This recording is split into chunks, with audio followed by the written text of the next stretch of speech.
Hey guys, Mike here. So, boy, what a day in the market, and mark this date down, November 24th. Did a members video on this like a month ago, and I'm telling you, if November 24th falls on a weekend, it'll be the 25th, it'll be the Monday of Thanksgiving week. This is what you get to see. You'll see a pump up pre-market, or if in the futures, it'll start last night, pump up, and then usually a sell off, okay? And that's exactly what you got to see today. Go look at the last 10 years. It's pretty much almost right on, but it's a good risk reward trade, or if you're looking at that kind of stuff. And so, and normally Thanksgiving week is somewhat bullish, right, compared to a lot of the things, because it's low volume. And so, as I said in the morning news brief, what you're looking for, if it's low volume, and if you're running up in like Wednesday, Thursday, Friday, maybe you could maybe see a grind up. And so, but in this instance, you're actually seeing something else happen, right? We've talked about this theme. And so you saw IWM, right, up over like almost 2.5%, while the Qs, maybe it was up like 0.25% or something. I mean, nothing much going on there. There's a reason for that. I'm actually going to show you an interview that was done probably 2 or 3 days before, the week of, I think, Nvidia earnings, by Jim Carson talking about this. And he made a prediction. So far, he's been right on with it. And I'll show you what he's talking about, though, because I just did a whole members video on this today for them to show why you're seeing IWM go absolutely berserk, right? And we'll go into that one as well as some other stocks we had talked about before. And the good news is, as I told you, it is the Black Friday sale for a trading view. And so you can see right there, 30% off Essential, 40% off the Plus, 70% off the Premium. This is what I do every year. This is how I went from Essential to Premium. And so that's how I did it. And so, you can click on the link down in the bottom right there. And you got 4 or 5 days on that one. And here's a hint, they'll do a Black Monday sale, I believe is what they call it, right? No, Cyber Monday, excuse me, Cyber Monday sales, I'm willing to bet. Now, they usually do it every year. But anyway, I want to give that to you. So it's always a good one. And again, I'm going to start using Saturday's videos to help with this. So if you have questions about TradingView, if you're new to it, but you got to start charting out your long-term portfolios, at least if anything else, okay? Knowing when to dollar cost average in to get more bang for your buck, and which kind of indicators you use to do that. And we keep it simple, right? So just ask the questions. I'll put them in Saturday's video for you as well. And so that investment is worth your long-term investments, okay? So let me show you this interview real quick, and then we'll get into the charts of exactly what in the heck is he talking about. If that continues to be the case, which I strongly believe it will be, this is now a kind of short-term repeat of kind of the Summer of George phenomenon I've talked about, where vol is so well supplied on the S&P, it forces dispersion. And dispersion means certain things are going to start flying around outside of the sun. So the S&P itself may not move. Again, look at today. The S&P is literally stuck in mud. That's not a coincidence, right? While certain things are really flying around. We talked about Bitcoin, right? The Russell's up 1.5%. Like, that will continue. That reality, that dispersion should continue significantly. Now, knowing that and not knowing necessarily what's going where, right? This is an important dynamic to understand. So we understand the market structure of the S&P's pin, which forces things away from each other and bigger moves outside the market.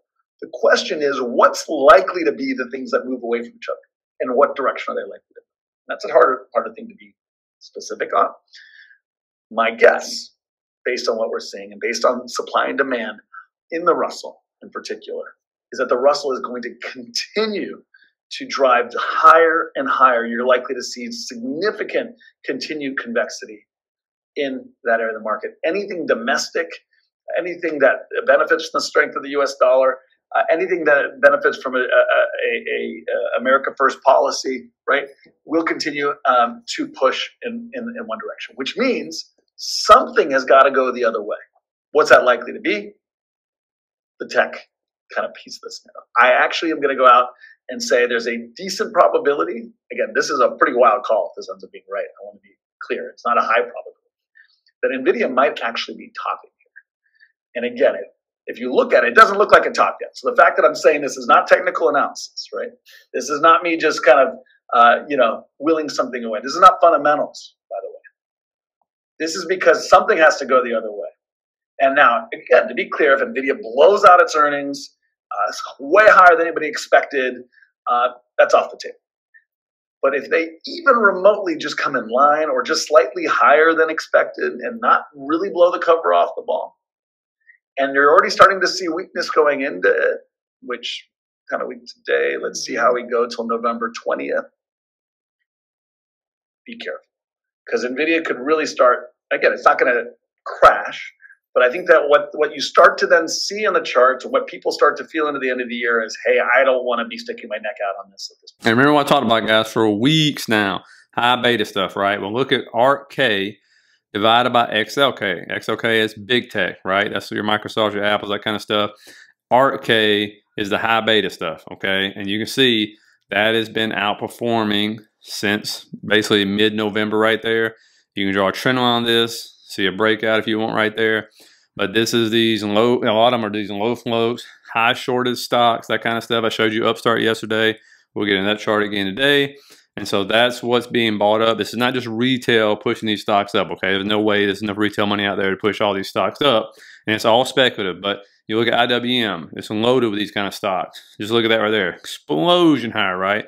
Momentum on the daily. And again, whether you're on adjusted or unadjusted, IWM, hit that new all-time high if you're doing the unadjusted version, right? Which means you don't account for the dividends and stuff. But you can see there's momentum on the daily. And so it's pushing up 5 straight green days, the massive move right there. And so it did set a new all-time high. Finally, I think I use the adjusted version. Mine already set all-time high, but on the unadjusted version, it did not. But you can see that trend line right there is what you're going to be looking for. You look at the weekly right here. There's your adjusted. So hope that makes sense. Either way, it's new all-time highs. There's no arguing about that now. You can see where it's at. As soon as it hit it, obviously it sold off the rest of the day, but still 1.5% almost. And again, here's your levels. If you're looking to see if this thing continues, 250, 255, 260 right there. And so we'll see what happens because, again, when you get a speculative push-ups, hard to predict speculation, right? Because they're getting squeezed like crazy. And so big moves up, bring big moves down as well. Right now it's just stair-stepping. You can see someone's flagging again right there. One thing that really helped this move today was a big dump in yields. Supposedly it has to do with the new Treasury Secretary that was nominated. We'll see about that. But again, this is what we talk about. If you see a big dump in yields, IWM, high beta stuff, it's going to fly. And that's exactly what's happening. If it pumps back up, especially if it breaks through that trend line right there, oh yeah, you can bet money IWM and all that speculative stuff is going to take a huge dump.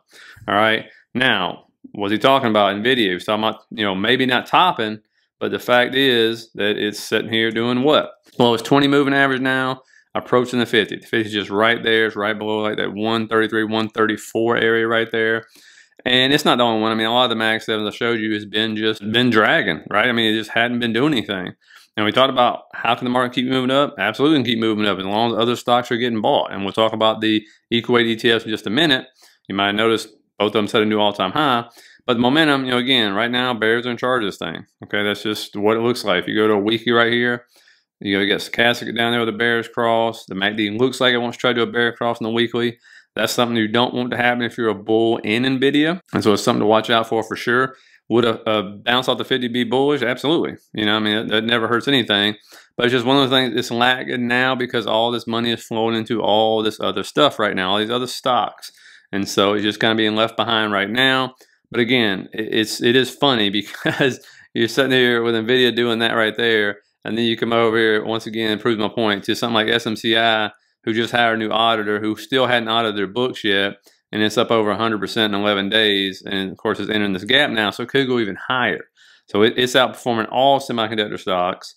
And so again, this is a speculative move, right? Because if the auditor comes out and says, nah, this ain't good, you got to change how you account for revenue and stuff, it's going to get back all the gains. But again, we're in speculative mode, okay? There's Upstart, we talked about this yesterday. It's going to break out. There it goes, broke out today. Again, this is that low float stock. So look for 85.75. If it breaks down, 71.38, somewhere in there to hold. You come over here, we talked about it's Black Friday week, right? So shop. Shop's about 5% today. Talked about mitigating that daily fair value gap, which it did right there. And so look for this to go to 116.60 if we continue this pump. And then if it doesn't, look for that gap to get filled around 107, 108, I believe it is. And you also saw what? There was Amazon, believe it or not, it's been dragging up about 2% today. And so we'll see if this is going to continue up or not. Again, this one has that anchor around it because what? It's big tech, right? It's just the area that money's just not flowing into it yet.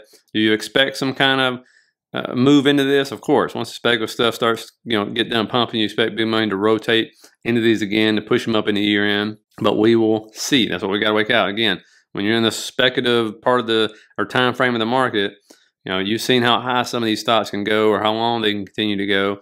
As they say, the market stay irrational longer than you stay solvent, right? And when you look over here at Tesla, got the breakout right here. We talked about, came right back down. Now we're back into this wedging right here. So we'll extend these out and see if that's going to be the case or not. I had a really big pump this morning and then just gave every bit of it back. So again, it's mitigated this 1 hour fair value gap, which we had talked about. Right below is another one, which if that gets mitigated, it means we hit that trend line down on the bottom right there, that ascending trend line, which would be a nice bounce. So far though, this is still part of the theme, right?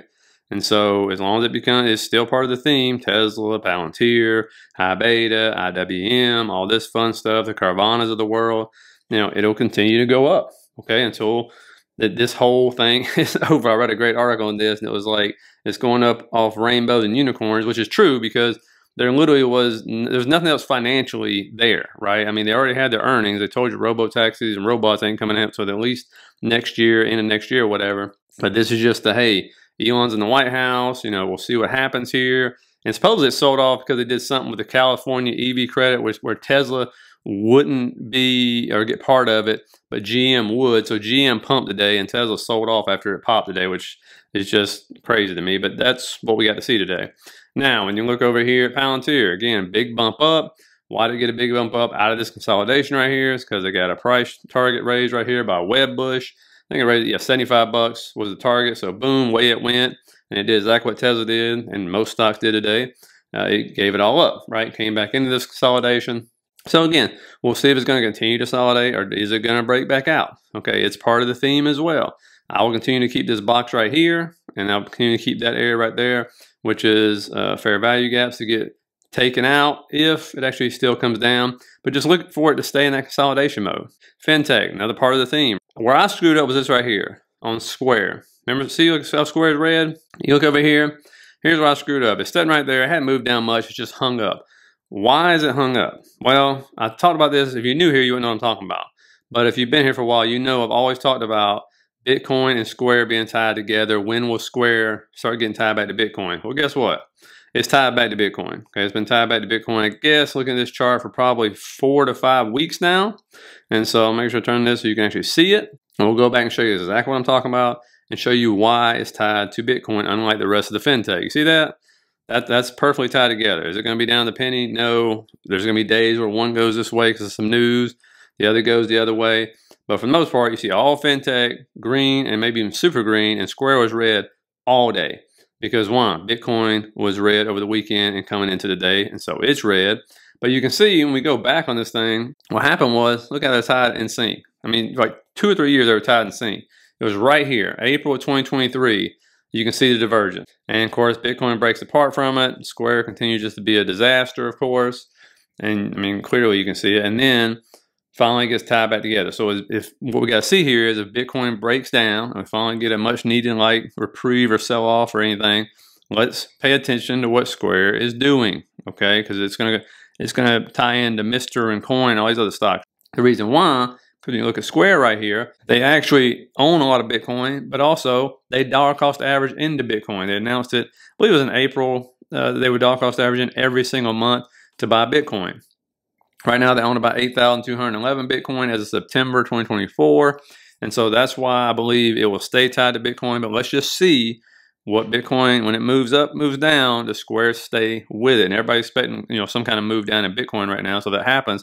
Let's see if Square heads down with it. Okay, and we'll definitely be able to confirm that. Now, when it comes to earnings tomorrow, guys, Abercrombie & Fitch, Kohl's, Best Buy, Macy's, I believe, delayed earnings, if I'm not mistaken, because of what? Accounting issues. Dick's, Burlington, and then you'll have Dell, CrowdStrike's a big one, Autodesk, and HP. Now, as far as data, nothing real big going on here. You'll have CB Consumer Confidence, new home sales, Richmond Manufacturing Index, which will probably still be horrible, but we'll see. And so hopefully you got something out of that, guys. Please hit the like, subscribe button if you did. Click the link down in the bottom of the description if you want to sign up for the Black Friday sale right there. Again, you'll probably have 4 or 5 days to do that.